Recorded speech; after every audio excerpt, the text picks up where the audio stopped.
নমস্কার বন্ধুরা, সবাই কেমন আছেন? আশা করি সবাই ভালোই আছেন। তো আসলে আজকে একটু বেলা হলে পারে ভিডিও করাটা শুরু করলাম।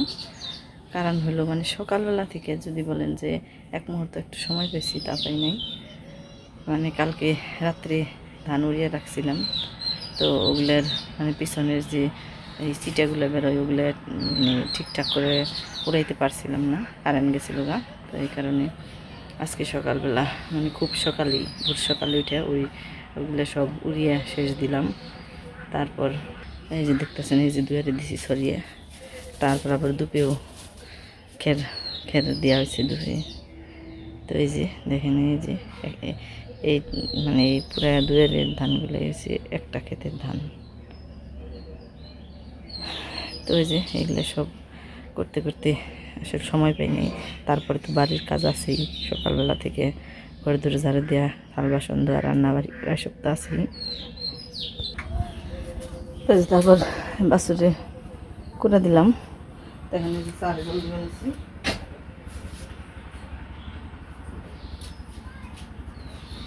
এই যে এক চাল ভর্তি করে দিছি, আরেক চাল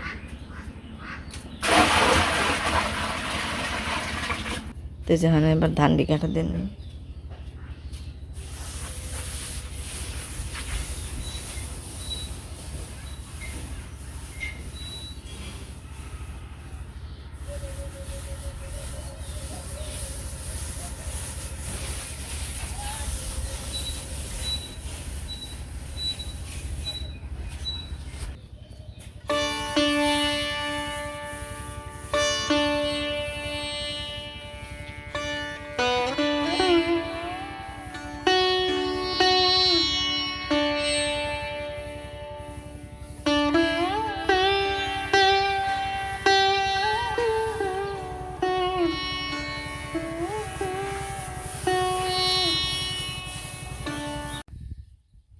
এই যে ধান মারের মেশিন এই না এই জায়গায় রাখলো। আমার মাপের গুছাগুলো ঠিক আছে না?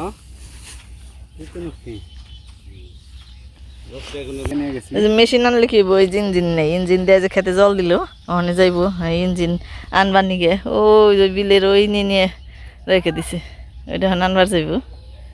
এই যে দেখেন রোদ্রের অবস্থা, নাক জানি দাবা দাহ শুরু হয়েছে, এত গরম।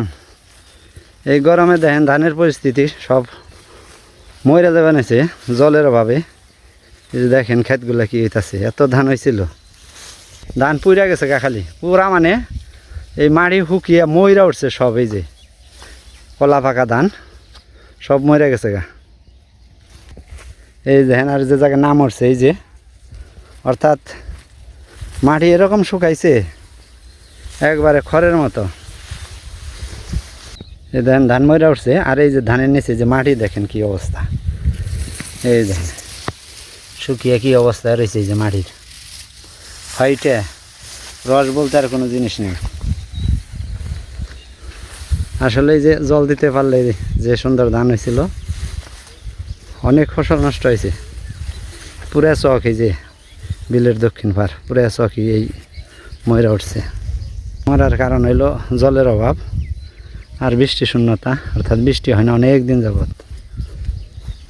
এটা আমার জমি, যাকে মেশিন দিয়ে যে সেচ দেওয়াতে মোটামুটি আছে আর কি, খুব একটা ক্ষতি হয় নাই, 2 আনা ধান ক্ষতি হয়েছে। দেখেন এটাও পাকছে, এটাও 2-1 দিনের মধ্যে কাটমো। আর এই যে আমি বিলের দক্ষিণ পারে যে মেশিন বসাইছিলাম, বিলের থেকে জল দিছি, এই যে ছাতি দিয়ে ঢেকে রাখছি, মেশিন গরম হয় দেখে। এই যে এখন ওই মারাই মেশিন সেট করুন নিয়ে, ইঞ্জিন নিয়ে মেশিন নিয়ে নিছি, অর্থাৎ ইঞ্জিন মারাই মেশিন এনে সেট করুন ধান মারাই নিয়ে। হ্যাঁ হয়েছে শর্ট। তো যে মিশে থেকে আসার পরে বাদ দিয়ে দিলাম, কারণ এখানে যে ধরা মান্দা কাজ করলে হয় না, কোন কাজে পর কোন কাজ করবো তার কোনো নির্দিষ্ট সময় নেই। তো এইটুকু সময় পাইলাম, আমি কেছি এখন রান্নাটা করে নিই। তো আবার যে ধান উল্টান লাগবো, বারবার কাটা দেন নাকি, আবার খেরে থুরি বের জান লাগবো, তারপরে আবার আরও কাম আছে।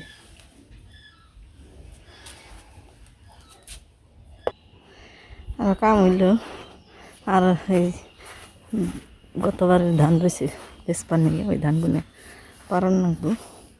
তো না পারলে এই যে দুয়ারে দিছি ধান, এই যে এগুলো তো আজকে শুকিয়ে যাব। তো এই ধানগুলো রাখার জায়গা নেই, তো এই কারণে সবগুলো ধান পারান লাগবো। তো আমি আজকে রান্না করবো হলো টক তরকারি। এত রোদের মধ্যে ভাল লাগে না কোনো তরকারি। এই যে গাছে যে আম আছে, এই আমগুলো ধান পারবো, তো এই আমগুলো পাইরেন এখন।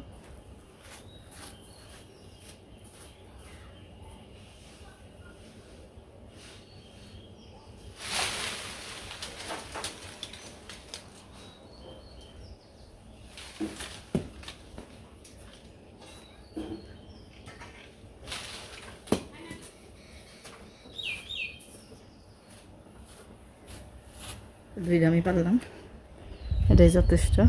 তো এই যে দুই ডাম পারলাম, আর গুনে কুড়িয়ে পেয়েছি।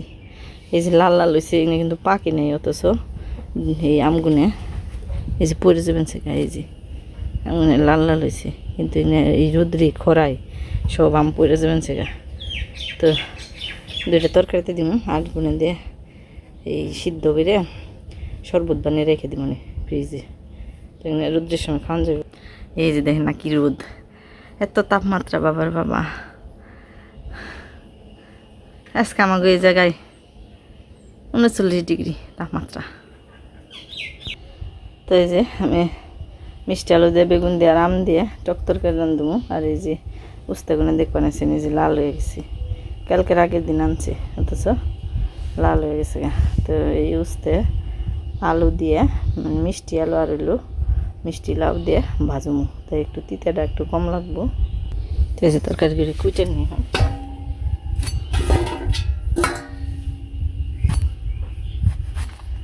আসলে আমাকে এই জায়গাটা খুব বাতাস, ঠান্ডা বাতাস আসে, এই যে পশ্চিম পাশে থেকে ঠান্ডা বাতাস। এদিকে রোদ থাকলে ওই জায়গায় রান্না বাড়া করি, কারণ একটু বাতাস লাগে, ভালো লাগে এই জায়গায় দাঁড়াইলে।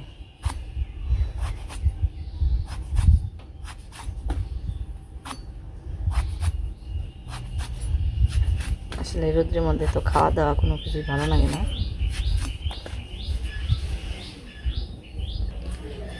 মনে হয় টক তরকারি হলে এটা ভাত খাওয়ান যাবে, কারণ সারাদিন এই রোদ্রে পরিশ্রম করে, এই যে কর্তা মশাই এই যে সারাটা দিন রোদ্রে থাকে, এই মেশিন চালিয়ে এনেছে, আবার খের কাটা দিব, আবার খের থোয়ার নাকবো, আবার এই যে ধান থোয়ার নাকবো, মানে কামের আর শেষ নেই। এখন থেকে জামাগো পুরা দমে 2 মাস পুরা দমে এই ধান নেওয়ার কাম, কারণ আমাকে তার অন্য কোনো শস্য নেই, এই ধানই একমাত্র শস্য। তো এই ধান নিয়ে আমাকে খুবই মানে হুড়াহুড়ি করার লাগে। তো যে কোনো সময় বৃষ্টি হইলে বিলের জমি ধান তলিয়ে যাইব, তো এই কারণে এই তাড়াহুড়া করে ধান কাটার লাগে, বাড়ি ভর্তি করে রাখার লাগে, তারপর আস্তে আস্তে শুকাই। তো যে কালকে কামলা হয়ে বলবো, কামলা এলে তো আরও হুড়ি এই আনাজ তরকারি করে নেবো একা একা, রান্নাবাড়ি করে নেবো একা একা, আবার এবারে ধান দেওয়ার লাগবো, ধান সরিয়ে দেন নেবো, ঘাটা দেও, উল্টানি দেও, আবার খেরে যাও, একটু খেবের দেও, মানে সারাটা দিন এটা 10টা 11টা পর্যন্ত ব্যস্ত থাকার লাগে। আবার মোরে ভোরের দিকে উঠে না ধানও রান্না দিই। তো আপনারা আমাদের সাথে থাকবেন, আমাদের দেখতে থাকবেন আমরা কীভাবে, হয়তো সব কাজ করে দেখাতে পারবো না, এক এক ভিডিওতে এক এক রকম কাজ দেখাবো, এক এক দিন অল্প অল্প করে।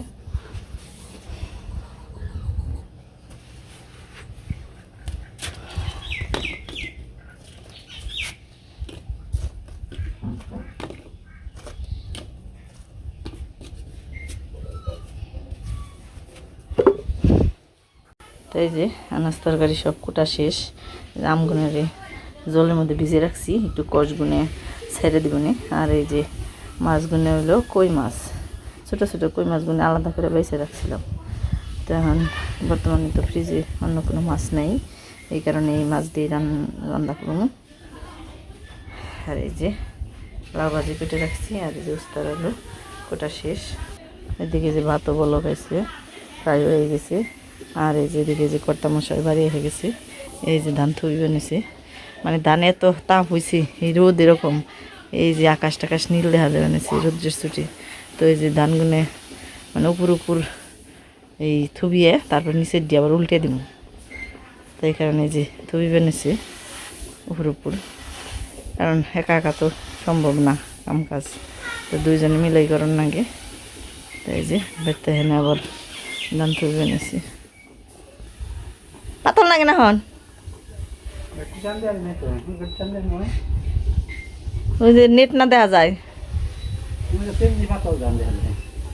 হয় তাহলে এই সাইডে দিই করে নই উল্টিয়া দিয়ে তারপরে এমন করে দিই। এই যে ধান উপরে উপরে থুবিয়ে এই যে উল্টিয়ে দেবেন এসি, প্রচন্ড রোদ উঠছে।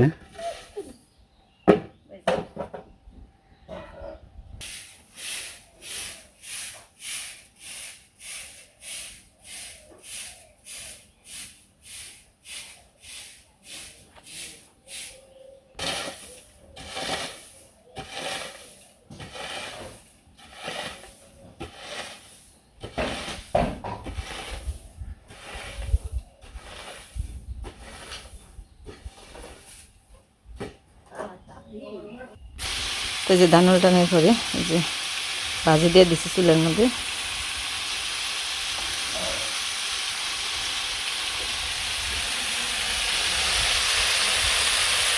একবার সব কিছু মিশিয়ে দিচ্ছি খালি তারা হতা। আর এই যেদিকে গরুর এবার করে দিয়ে নিলাম সময় নিয়ে, মানে সব দিকেই খেয়াল করার নাকি, এটা হচ্ছে ঝামেলা কাজের দিনে। এই যে বড় গুনাই অপেক্ষা করে মানছি অবকুণ সব বান্ধবো।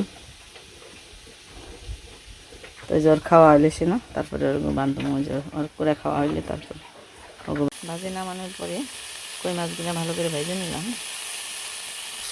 আর এই যে এদিকে চুলায় বেগুন আর মিষ্টি আলু দিয়ে দিলাম, এগুলো ভাজা হইলে হলুদ মরিচ লবণ দিয়ে দিলাম। তো এই যে সবজির মধ্যে লবণ, মরিচের ফাঁকি আর হলুদের ফাঁকি দিয়ে দিলাম। এখানে যে সামান্য একটু নেড়ে তারপর রস দিয়ে দিব।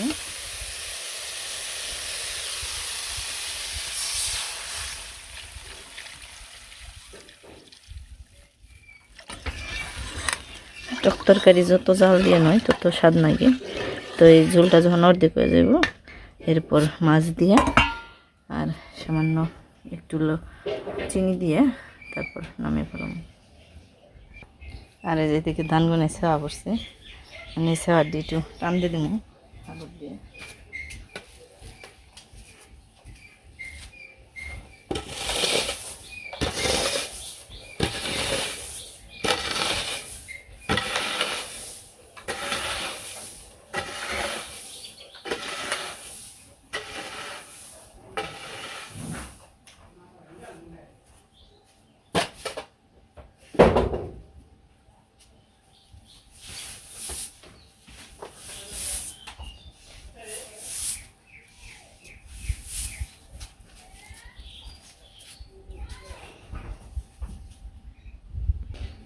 তো এই যে উল্টানোর পরে আরও দুইটা কাটা দিছি, আবারও আরেকটা কাটা দিয়ে আসি।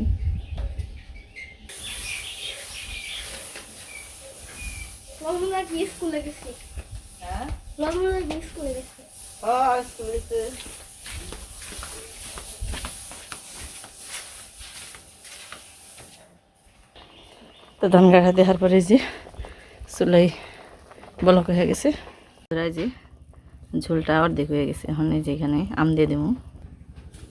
তো এই যে আমগুলো আমি ছোটো ছোটো করে কেটে রাখছিলাম লম্বা লম্বা করে, তো আমগুলো দিয়ে দিলাম। তো এখানে একটু চিনি দিয়ে দেবো। আমগুলো তো তাড়াতাড়ি গলে যায়, বেশি গলে গেলে আবার টক লাগবে বেশি, তো হালকা একটু টক টক মিষ্টি মিষ্টি লাগবে, মজা লাগবে বেশি। তো এই যে চিনি দেওয়ার আগে মাছগুলো দিয়ে দিলাম।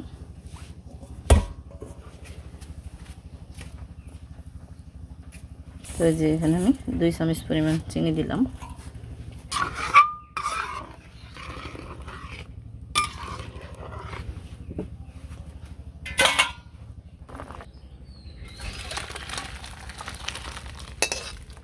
একটু পাতলা পাতলা হলেই ভালো খাইতে।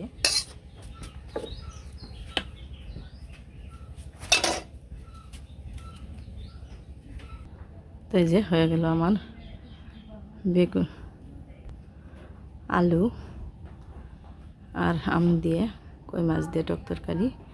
আর এখানে আছে মিষ্টি লাউ, তারপরে মিষ্টি আলু আর উস্তা ভাজি।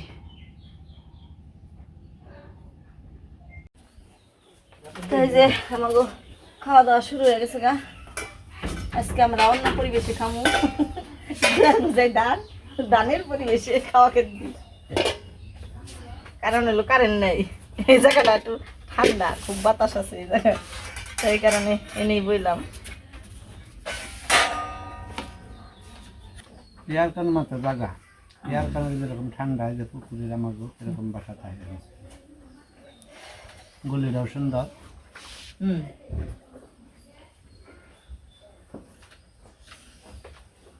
রোদ্রের তাপে কোনো জায়গায় থাকুন যায় না, কি করুন, থাকে না কারেন্ট, এত বাতাস। ইয়ারকানের মতো বাতাস আসতেছে এই যে গাছের নিচ দিয়া, তাও তো আমি খালি গাম বাড়ি নিচ্ছি। মানে কারেন্ট নাই, হলো বিকল্প রাস্তা বাতাসের।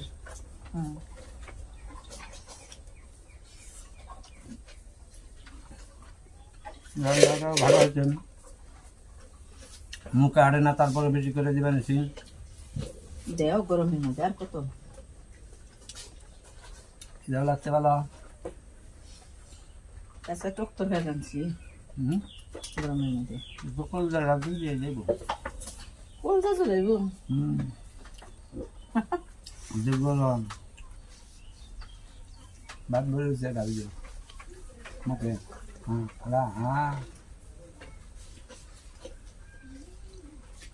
এই জায়গায় খাওয়া বহন থেকে সিনারি ভালো হয়েছে। আবার ধানের দুয়ের বোঝাই ধান।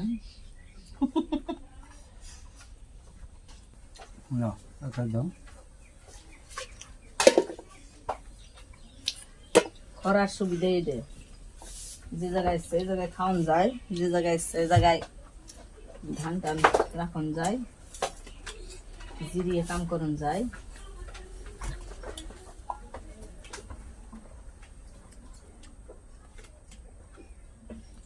রোদ্রের নিগে কইলাম যে ভালো হয়েছে, টক রান্ধি, কাজের কাজ করছে। এখনকার দিনে টকে কোনোদিন শখ মিটবে না, যত খাবে তত খেতে ইচ্ছে করবে। ঝুল নাকবার তো দেয় না, তবে নাকবো তরকারি দেখার আগে তো ভাত পরিয়ে গেলো। বাদ দাও বাদ দাও, বেশি বেশি ভাত।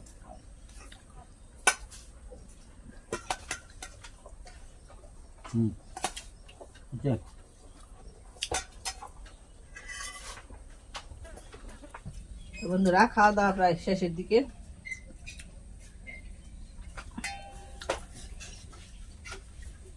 টক তরকারি এই যে চুমুক দেখাইতে হবে। সত্যি এই গরমের মধ্যে টক দেখে খুবই ভালো লাগলো।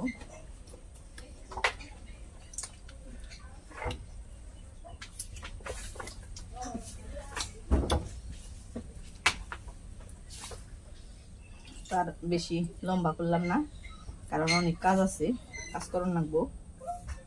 তো আপনারা সবাই ভালো থাকবেন, সুস্থ থাকবেন, আর আমাদের এই যে দীর্ঘমেয়াদী এই কাজকর্মগুলো দেখবেন।